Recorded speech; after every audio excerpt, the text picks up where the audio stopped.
Hey, what's up everybody? Welcome back to Alex Crawl Diving. In this video, I'm going to be sharing with you guys what's been going on at work for me over the past 2 weeks. Also, I'm going to be giving you guys some updates. And lastly, I'm going to be talking about my paycheck, my very first paycheck, and how much I got paid. So, first of all, some updates. I know I made a video about being in a 1099 position at this company. That has changed. I am now in a W-2 position. Like I said, I'm not full time. So I basically come in for, on a job by job basis because there's just not enough work to be coming in, working 40 hours a week and stuff like that. So I'm very happy to be in the W-2 position. That means taxes aren't going to be all crazy and messy and everything.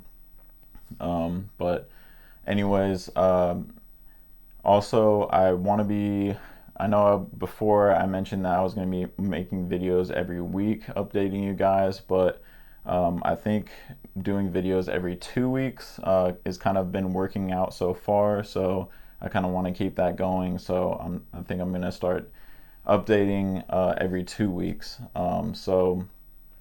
And also I just wanted to mention about I Love Me commercial diving logs.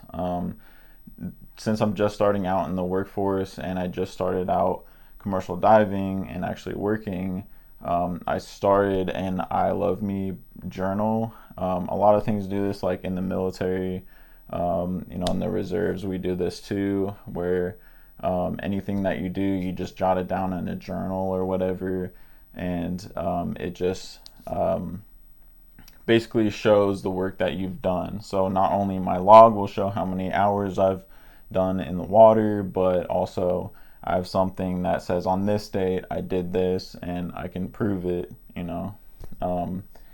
So it's just a good way of showing future employment, some stuff that you've done and that you have experience in. So anyways, what's been going on over the past 2 weeks? Basically, the first week after I made my last video, I didn't work that whole entire week. That was a week I was waiting for a call. There was no work available. There was no jobs that needed to be done. So that week I just sat around waiting for an opportunity that never happened. But luckily that next week, so this past week, I actually got to work on Tuesday, Thursday, and Friday.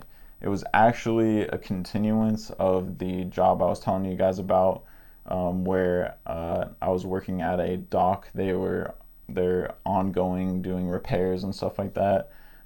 Basically, I got to continue that work by what they were doing was for the old dock, it was a smaller dock for in a marina. Basically, it's for a sailing club, and the old dock is smaller, and the anchors that they use to hold down the dock are like kind of like a 3 cubic foot cement block that has chains on it that's hooked to every 10 feet of the dock. So there's like one of these 3 cubic foot cement blocks every 10 feet chained to the dock.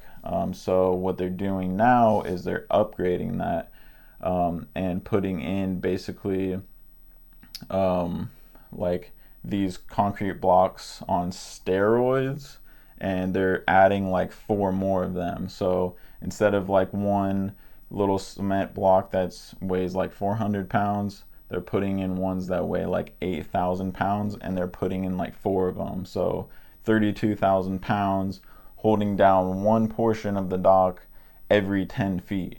So it's just overkill. And to make it even crazier, all these blocks are going to be connected via chain. There's a chain that runs through them, and then the last block kind of bolts into the chain, so that if it ever pulls on these chains, it'll pull the last block first and then shove it into the second block, and then it'll pull even harder, shove it into the third, and then shove it into the fourth.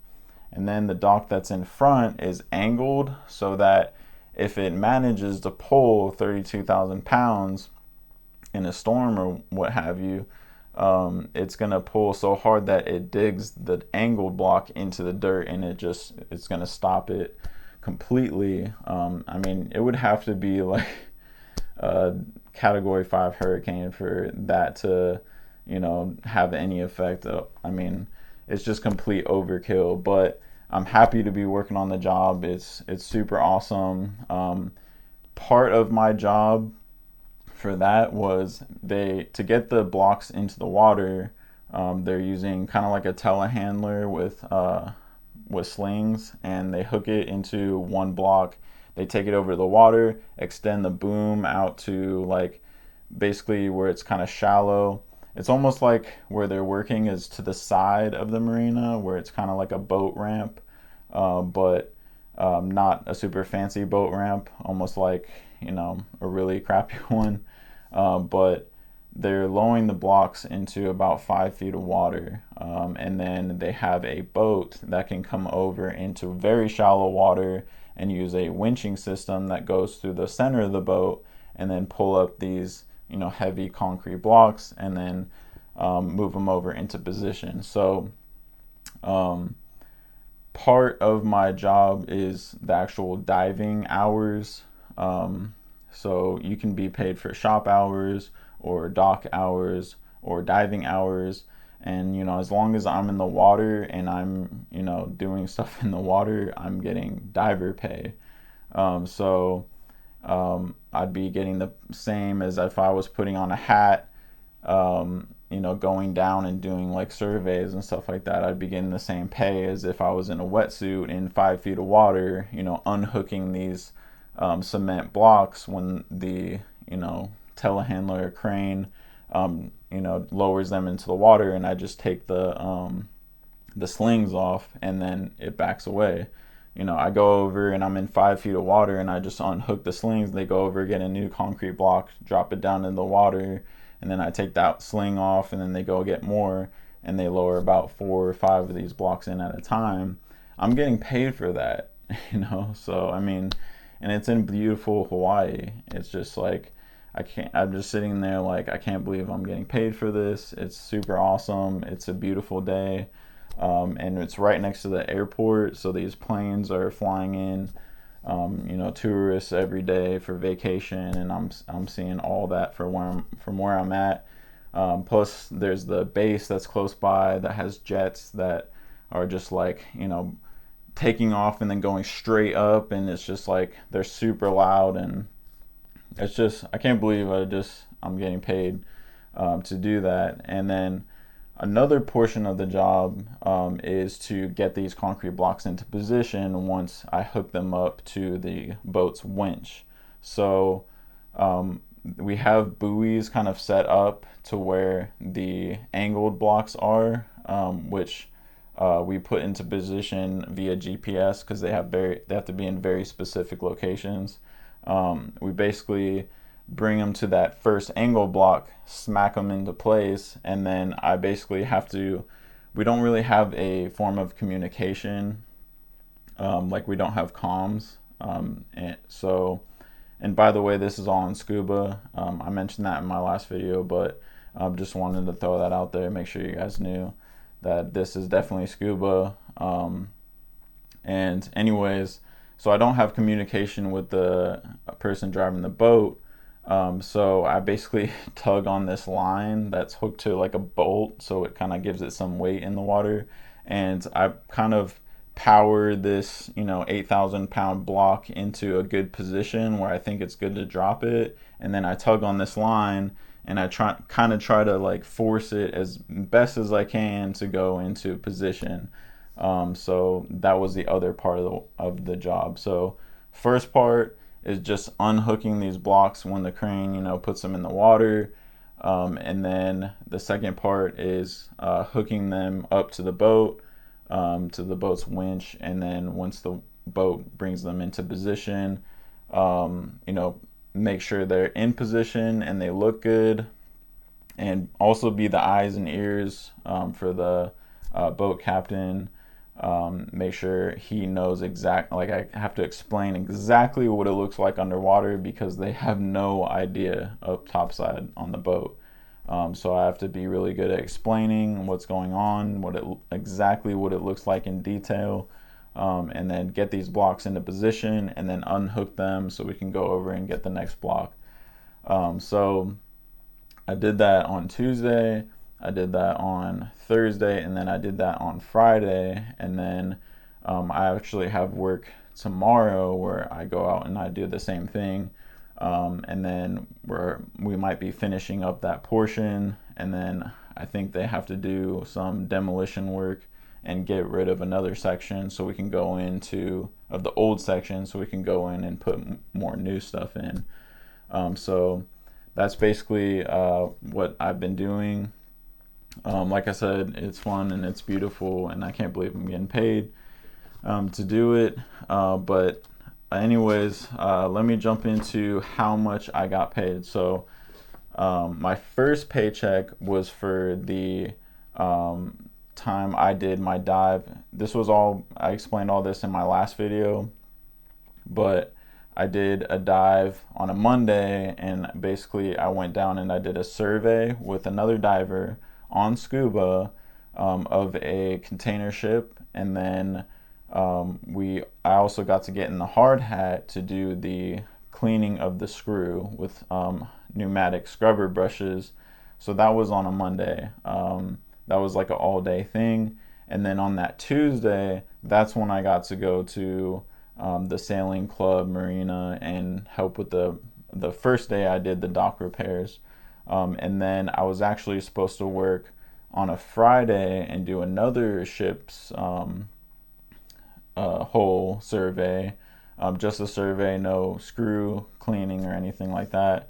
But that job got canceled. So they actually ended up paying me for my time to come in. So I actually got like 2 hours, I guess is the going rate whenever you have to show up to work.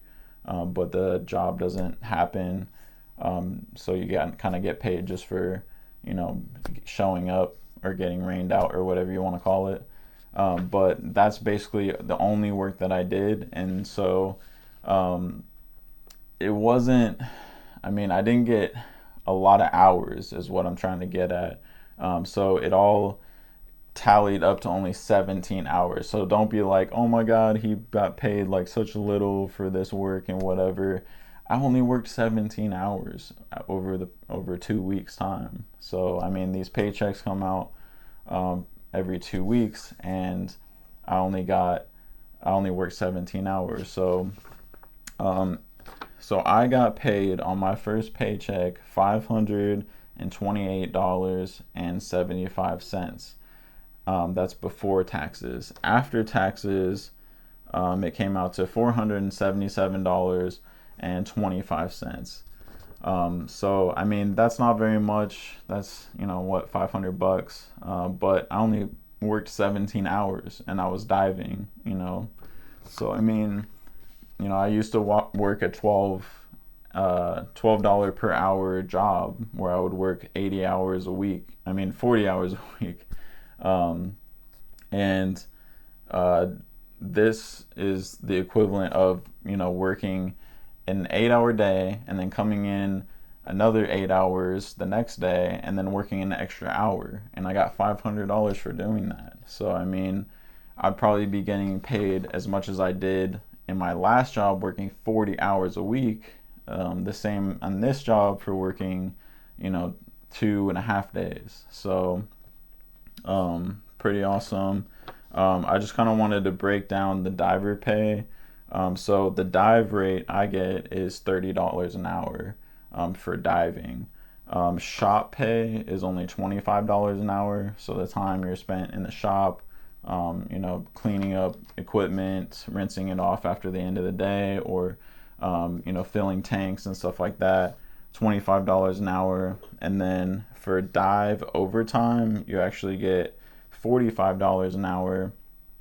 And for shop overtime would be $37 an hour. But I mentioned that diver pay is $30 an hour, and it actually goes up if you've been with the company for more than 9 months, I think, it goes up to $35 an hour. So very, very good pay. I just wanted to share that with you guys. I know a lot of people won't share like how much they make and stuff like that, but it's my very first paycheck, and you guys have been with me since the beginning. I just wanted to share that with you guys just to help you guys. I just want, my sole purpose of that is just to help. I know a lot of people are just curious. I know I was. So I would have really, you know, been grateful if somebody would have done the same thing for me and let me know like how much they got paid like straight out of school, what was their first paycheck and stuff like that. But anyways, you guys, that's all I got for you guys in this video. Stay tuned for the next one. I got some more work coming up for you guys. Let you guys know what I've been doing. So anyways, thank you guys so much for watching. Have a great one, and I will see you in the next video. Peace.